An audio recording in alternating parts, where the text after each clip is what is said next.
तो आइए दोस्तों आज के करंट अफेयर्स के बारे में बात कर लेते हैं। तो आज का करंट अफेयर्स का पहला क्वेश्चन है, एशिया और अफ्रीका में संयुक्त परियोजना को सक्रिय करने के लिए भारत किस देश के साथ अन्वेषण कर रहा है? ऑप्शन ए रूस, ऑप्शन बी चीन और ऑप्शन सी इंडोनेशिया और ऑप्शन डी सिंगापुर। तो दोस्तों इस क्वेश्चन का जो करेक्ट आंसर है वो है ऑप्शन नंबर ए रूस। तो आइए दोस्तों इसके बारे में कुछ जानकारी प्राप्त कर लेते हैं। भारत और रूस एशिया और अफ्रीका में संयुक्त परियोजना को सक्रिय करने के लिए खोज कर रहे हैं, साथ ही डिजिटल प्रौद्योगिकियों के क्षेत्र में भी बातचीत कर रहे हैं।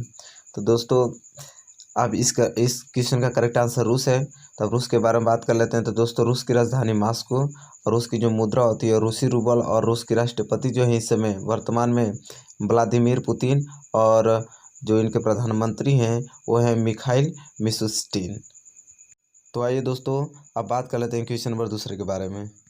संपत्ति सलाहकार कुशमैन एंड वेकफील्ड के अनुसार लागत प्रतिस्पर्धा और परिचालन स्थितियों के मामले में 48 देशों के बीच वैश्विक विनिर्माण के लिए सबसे उपयुक्त स्थानों की सूची में कौन सा देश शीर्ष पर है?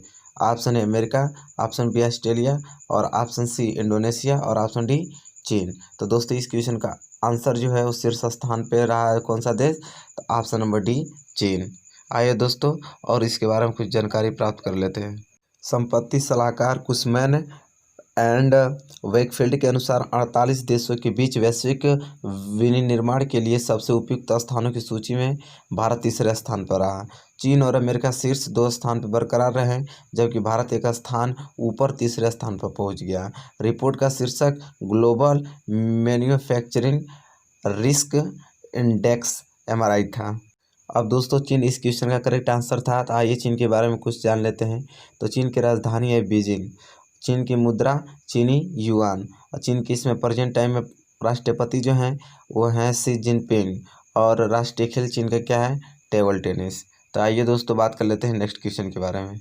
National bank for agriculture and rural development ने किस राज्य में चक्रवात अम्फन द्वारा क्षतिग्रस्त आधारभूत संरचना के पुनर्निर्माण के लिए 795 करोड़ रुपये मंजूर किए हैं?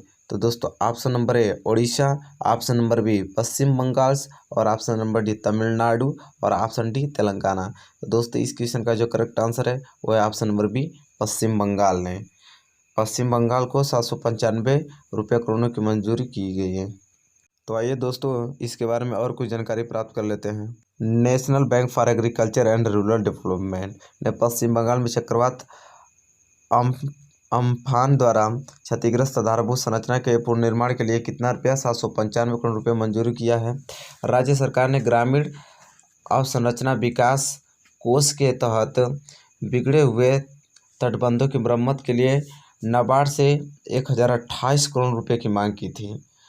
तो दोस्तों 1028 करोड़ रुपये की मांग की थी, लेकिन उसे मिला 795 करोड़ रुपये को मंजूरी दी गई है। 20 मई 2020 को पश्चिम बंगाल में चक्रवात अम्फान आया, जिसने 96 लोग मारे गए। तो दोस्तों अब इस क्वेश्चन का करेक्ट आंसर था पश्चिम बंगाल था। ये पश्चिम बंगाल के बारे में जान लेते हैं। तो दोस्तों पश्चिम बंगाल में लोकसभा की सीटें हैं 42 और राज्यसभा की सीटें हैं 16, और राष्ट्रीय उद्यान यहाँ पे है आपका बक्सा टाइगर रिजर्व, गोरुमारा राष्ट्रीय उद्यान, जलतावारा राष्ट्रीय उद्यान, नेओरो वैली राष्ट्रीय उद्यान, सिंगालीला राष्ट्रीय उद्यान और सुंदरबन राष्ट्रीय उद्यान यहाँ के हैं। तो आइए दोस्तों बढ़ चलते हैं नेक्स्ट क्वेश्चन की ओर। ICRA ने चालू वित्त वर्ष में भारत के सकल घरेलू उत्पाद में संकुचन के अपने पूर्वानुमान को 5% से कितने प्रतिशत संशोधित किया है? Option A 9.5, option B 8.5, option C 7.5 और ऑप्शन डी 6.5। तो दोस्तों इस क्वेश्चन का करेक्ट आंसर है 9.5 कर दिया है। तो आइए दोस्तों इसे हम फुल डिटेल में जानकारी प्राप्त करते हैं। तो दोस्तों ICRA ने चालू वित्त वर्ष में भारत के सकल घरेलू उत्पाद में संकुचन के अपने पूर्वानुमान को संशोधित कर 5% कितना कर दिया है? 9.5% कर दिया है। अधिकांश विश्लेषणों ने इस वित्त वर्ष में देश की GDP को 5 से लेकर 6.5% की सीमा ने अनुबंधित किया है।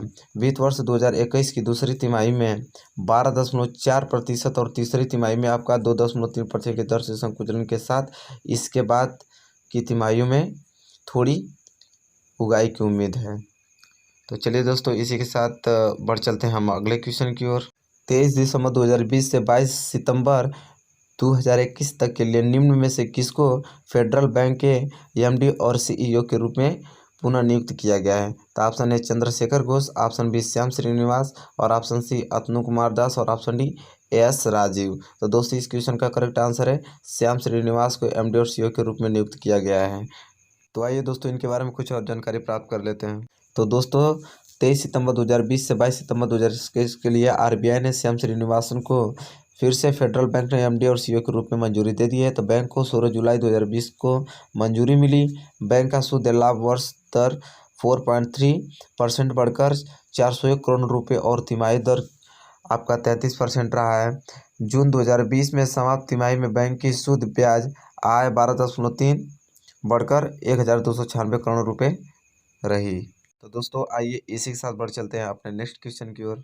किस राज्य ने कोविड-19 ड्यूटी के दौरान मरने वाले आशा और आंगनबाड़ी कार्यकर्ताओं के परियोजना के लिए मासिक पेंशन की घोषणा की है? तो option A Odisha, option B Paschim Bangal, option C Karnataka, और ऑप्शन डी बिहार। तो दोस्तों, ओडिशा ने यह परियोजना पेंशन की घोषणा की है। तो आइए दोस्तों, अब देख लेते हैं इसके बारे में। तो दोस्तों, यहाँ से स्पष्ट रूप में लिखा है कि उड़ीसा सरकार ने कोविड-19 ड्यूटी के दौरान मरने वाले आशा और आंगनबाड़ी कर्ताओं की परियोजना के लिए मासिक पेंशन की घोषणा की है। आशा और आंगनबाड़ी कर्ताओं के परिवार के सदस्य जिनकी कोविड-19 ड्यूटी करते समय मृत्यु हो सकती है, उन्हें सेवानिवृत्ति की आयु तक मासिक पेंशन मिलेगी। मृत आंगनबाड़ी कार्यकर्ताओं के परिवार के सदस्यों को 7,500 रुपये और मृतक आशा कार्यकर्ताओं की परियोजना को 5,000 रुपये मिलेंगे। अब दोस्तों, उड़ीसा राज्य ने परियोजना शुरू किया है। तो अब उड़ीसा के बारे में जान लेते हैं। तो उड़ीसा में जिलों की संख्या आपका 30 है, लोकसभा सीटें 21 और राज्यसभा सीटें 10। और राष्ट्रीय उद्यान वहाँ पे आपके भीतरकनिया राष्ट्रीय उद्यान, सिमलीपाल राष्ट्रीय उद्यान, और वहाँ से जो कुछ प्रसिद्ध बांध हैं उनके नाम आपको याद करना होगा, जैसे इंद्रावती बांध, इंद्रावती नदी पे, हीराकुंड बांध महानदी पे।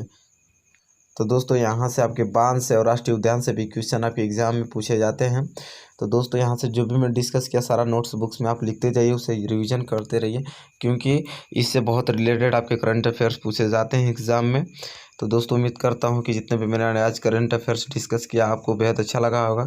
अगर दोस्तों अच्छा लगा तो वीडियो को लाइक कीजिए और ज़्यादा से ज़्यादा शेयर कीजिए, क्योंकि मैं रोज़ सुबह आपको अब daily by daily current affair provide करूँगा। तो दोस्तों, अगर आप मेरे चैनल पर नए हैं तो प्लीज़ चैनल को जल्द से जल्द सब्सक्राइब कर लीजिए और बेल आइकन दबा लीजिए, क्योंकि सबसे पहले नोटिफिकेशन आप तक पहुँचे और सबसे पहले आप रोज़ सुबह की जानकारी आप सबसे पहले प्राप्त करें। तब तक के लिए दोस्तों धन्यवाद, मिलेंगे नेक्स्ट वीडियो में।